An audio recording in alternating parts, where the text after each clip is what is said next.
തൃശ്ശൂർ വെടിക്കെട്ട് ദുരന്തം മരണപ്പെട്ടവരുടെ കുടുംബങ്ങൾക്ക് 1 ലക്ഷം രൂപയും പരിക്കേറ്റവരുടെ കുടുംബങ്ങൾക്ക് 50,000 രൂപയും ധനസഹായം പ്രഖ്യാപിച്ച ബഹുമാനപ്പെട്ട എം എ യൂസഫലി സാഹിബ് അള്ളാഹു താല അദ്ദേഹത്തിന് ആഫിയത്തും ആരോഗ്യ ദീർഘായുസ്സും നൽകട്ടെ എന്ന് ആത്മാർത്ഥമായി പ്രാർത്ഥിക്കുകയാണ്.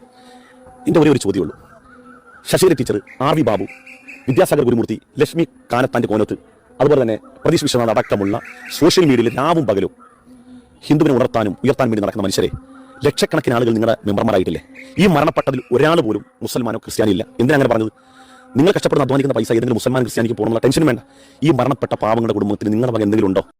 എൻ്റെ പൊന്നുവാണമേ, ഇതൊരു മത്സരമൊന്നുമല്ല കേട്ടോ.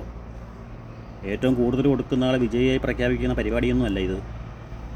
ഉള്ളവൻ കൊടുക്കും, ഇല്ലാത്തവൻ കൊടുക്കൂല. എന്നാലും ഈ ഒരവസ്ഥയിൽ വന്ന് ഇമാതിരി ഒരു വർഗീയത പറയാൻ കാണിച്ച നിൻ്റെ മനസ്സുണ്ടല്ലോ, അടിപൊളി, സൂപ്പർ. ഒരുത്തൻ അപകടം പറ്റി ആസ്പത്രി കിടക്കുമ്പോഴല്ല ചെറ്റവർത്താനം പറയല്, മനസ്സിലായോ? ഇനി ഇത് ആവർത്തിക്കരുത്.